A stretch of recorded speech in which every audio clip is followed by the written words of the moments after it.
Mujib. Waalaikumsalam warahmatullahi wabarakatuh. Ini kami tertarik, kami dari Tulungagung, Ya. dari teman-teman Brinus dari Jakarta, juga teman-teman aktivis lingkungan hidup dari Tulungagung, pariwisata Tulungagung Explore. Ini kok tertarik dengan aktivitas yang hari ini jenengan geluti, yaitu menanam pohon talas.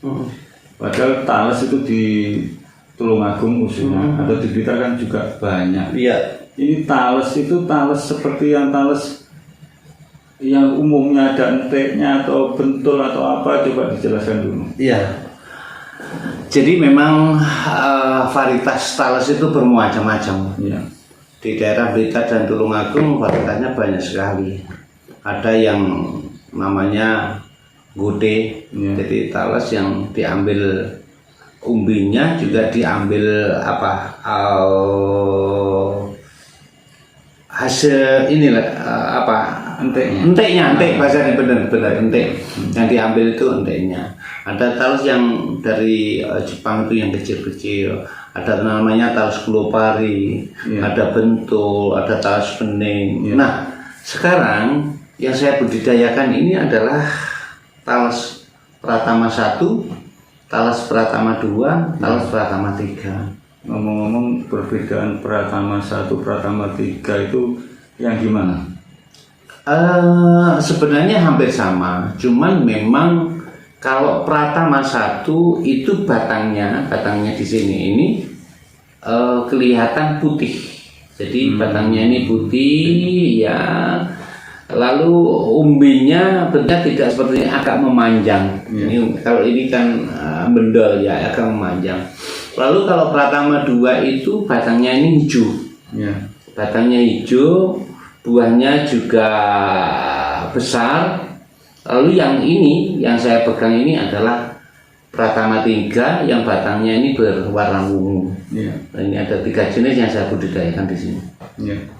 Terus sekarang cara tanamnya, cara tanam talas itu kan juga mudah, tapi apa ada teknik khusus supaya mendapatkan hasil maksimal? Mohon dijelaskan cara tanam, terus jarak tanamnya seperti apa? Nah, sebenarnya budidaya tanaman talas ini pekerjaan yang mudah menurut saya, karena ini gampang sekali dibudidayakan.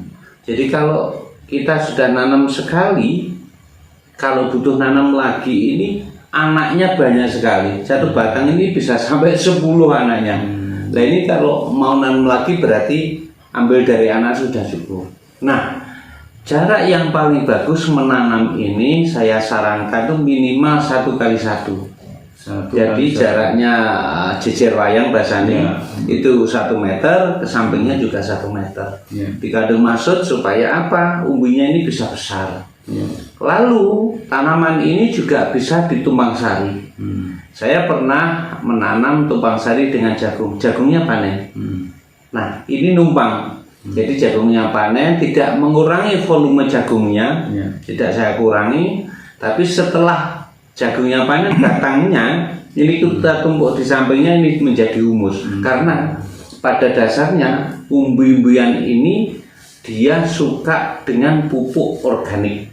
Akan lebih bagus kalau kita aplikasikan dengan pupuk organik. Bisa dari kotoran kambing, bisa dari sapi, mungkin bisa dari ayam, bahkan mungkin dari sampah itu juga lebih bagus daripada kimia, karena ini memang butuh tanah yang gembur. Harus tanah yang gembur dan lembab. Betul, harus lembab karena ini butuh banyak air. Tanaman keluarga talas ya, keluarga talas itu kan rata-rata cukup ditanam gitu aja kan, pasti berbuah, pasti menghasilkan. Tapi ini apa ada perlakuan khusus supaya bobotnya bisa lebih besar itu, misalnya ada pemupukan penyemprotan seperti tanaman palawija lain? Ya tentunya ini karena anaknya banyak, yang kita ambil ini kan kita misalkan kita tidak butuh bibit, maka anakannya ini harus kita buang supaya serapan nutrisi, makanan, unsur haranya itu semuanya perlu diserap untuk pembesaran umbi. Jadi anak di sampingnya ini harus kita bersihkan, termasuk rumah. Lalu ini juga kita urut, kita gunduk-gundukan begitu supaya umbinya ini bisa besar. Jadi caranya sangat gampang sekali nanam ini, supaya umbinya besar. Ya. Jadi diatur jarak tanamnya. Betul. Tidak seperti tetangga-tetangga kita di desa-desa itu kan Diliarkan. diliarkan. Nah, itu hasilnya tidak bisa maksimal. Tidak bisa maksimal, tidak bisa. Ini pun juga kalau diliarkan seperti itu hasilnya juga nggak bisa maksimal. Ngomong ini talas jenis Pratama 1 dan 3 ini semua dari batang dari empolnya sampai atas itu berfungsi semua. Nah, Coba bisa dijelaskan. Ya, oke. Ini kalau kita kreatif, bahasanya wong Jawa ukil. Iya. Sebenarnya dari mulai umbi sampai batang sampai daunnya itu ada nilai ekonomisnya.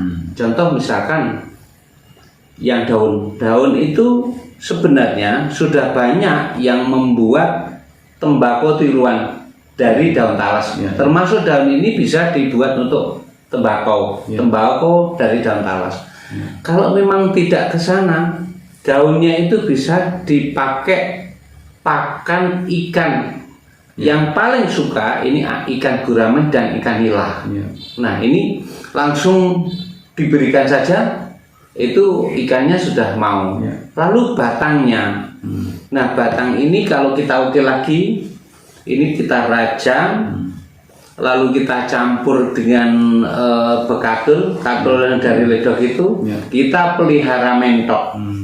Itu mentoknya juga cepat gebuk. Artinya tidak ada yang terbuang, apalagi umbinya lah. Ini umbinya ini yang punya nilai jual yang mahal. Kita sudah ada buyer, kita sudah ada pembeli yang siap menampung hasil panen daripada petani. Namun demikian, ini sebenarnya kalau kita kreatif juga, kita bisa membuat ini tidak hanya kita kukus, tapi kita produksi olahan-olahan yang lain. Misalkan kita buat keripik, kita tepung, dibuat cake dan lain sebagainya, itu bisa. Ini penting, saudaraku pelaku UMKM. Jadi ini ada jenis keripik baru yang nantinya akan booming. Yang selama ini keripik berasal dari pisang, singkong, terus ubi jalar. Nah, ini baru, ini perlu dicoba. Siapa yang lebih cepat, mereka akan mendapatkan rezeki. Betul. UMKM. Ini saudaraku, Bapak Mujib ini adalah seorang petani yang kreatif.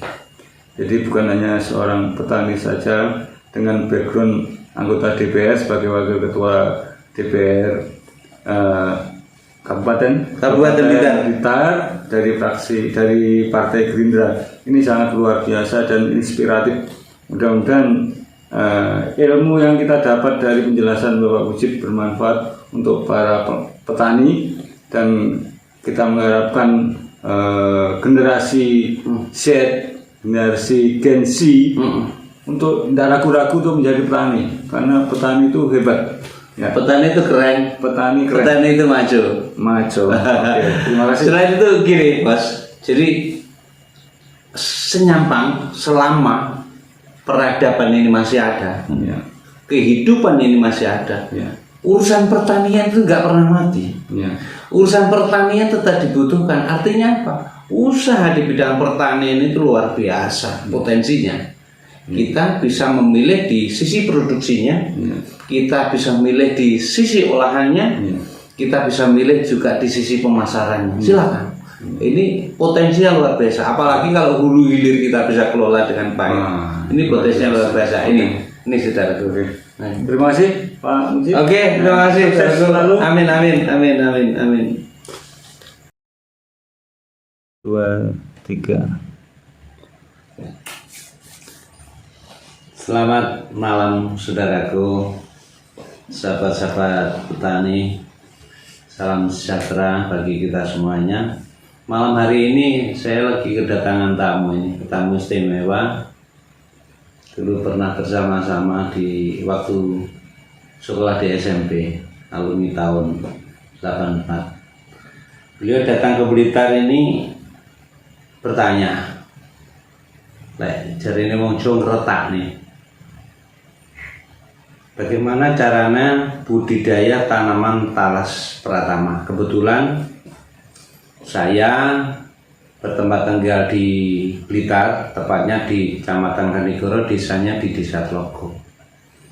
Telah berbudidaya talas pratama, baik pratama 1, pratama 2 maupun pratama 3. Tiga-tiganya mempunyai prospek yang sangat bagus menurut saya, karena kami juga sudah bekerja sama, ada yang siap menampung hasil panen, dan saya sudah beberapa kali panen, hasilnya alhamdulillah lumayan bagus. Ini contohnya, ini saya bawa, ini kebetulan tadi pagi saya ambil dari sawah, ini memang sudah waktunya panen. Nah ini tadi saya timbang, beratnya ini 2 kilo 1 on. Jadi segini, ini dari 2 kilo 1 on. Nah prospeknya sangat bagus sekali. Maka maksud saya, bagi saudara-saudara khususnya petani milenial maupun petani jadul, petani jadul itu petani tempo dulu, kalau punya lahan jembrung bahasanya orang Jawa, lahan yang tidak dimaksimalkan, maka ini ada talas pratama. Ini bisa menambah penghasilan kita, bisa menambah penghasilan kita. Nah, ayo, petani itu memang harus okolnya dipakai, akalnya juga dipakai. Jadi kita itu, Tuhan Yang Maha Kuasa Allah Subhanahu Wa Taala itu sebenarnya menebar rezeki itu di mana-mana, di sekeliling kita, di belakang rumah, samping rumah, bahkan di ladang, di sawah, itu ditebar rezeki. Rezeki itu bukan hanya di kantoran saja, tetapi rezeki oleh Tuhan Yang Maha Kuasa itu ditebar di mana. Sehingga sebenarnya setiap manusia itu punya hak sukses, hak untuk mendapatkan rezeki itu, tergantung bagaimana cara kita berupaya. Tentu ya sesuai dengan kemampuan kita, bidang kita. Kalau petani ya ini contohnya. Kita ngomong diskusi masalah petani. Ini contohnya ya. Ini contohnya. Ini cara pemeliharaannya itu sangat mudah. Tidak seperti tanaman-tanaman yang lain, karena hamanya relatif hampir saya katakan tidak ada. Jadi hampir tidak ada. Jadi mudah sekali. Tetapi ini tumbuhan ini adalah tumbuhan yang memang talas, suka air. Jadi saya merekomendasikan daerah-daerah yang memang dekat dengan air. Dengan air. Jangan ditanam di gunung yang memang sulit air.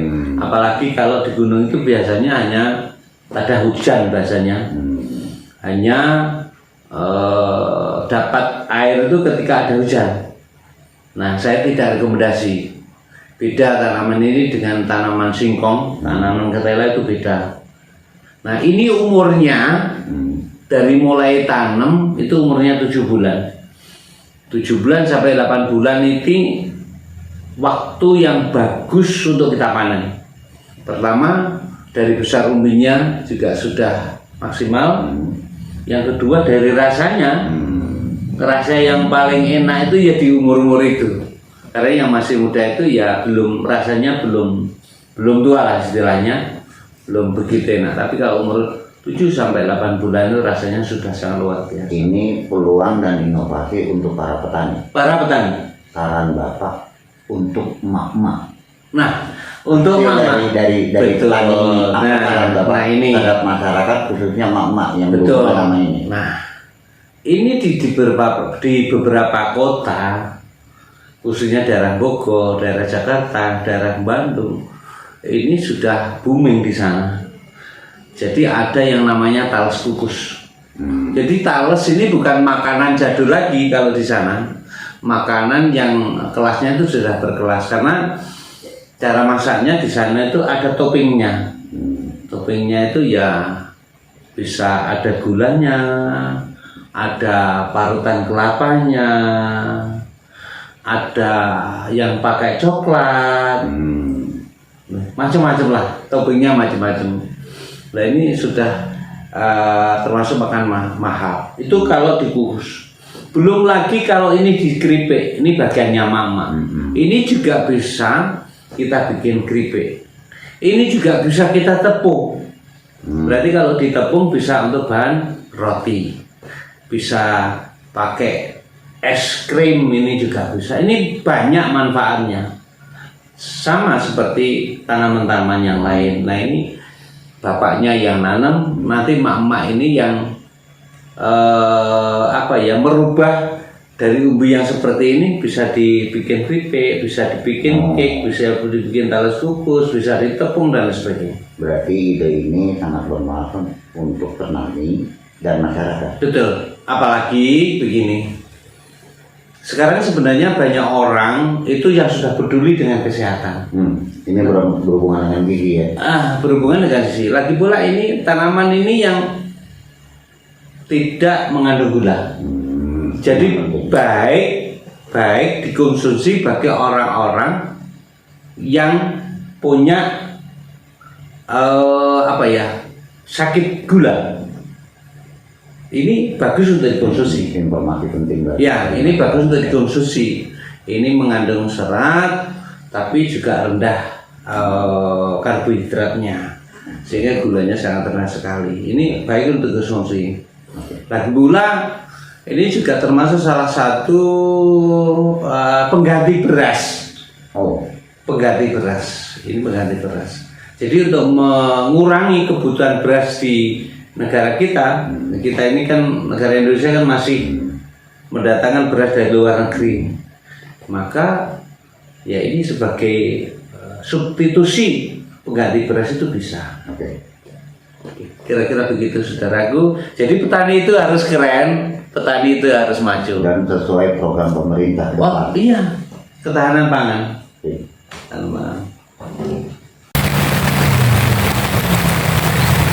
Assalamualaikum warahmatullahi wabarakatuh. Salam sejahtera saudaraku petani milenial, petani jadul, petani Kabupaten Blitar dan petani seluruh Indonesia. Sekarang ini saya lagi di sawah, tepatnya di Desa Sukorejo, Kecamatan Sutojayan.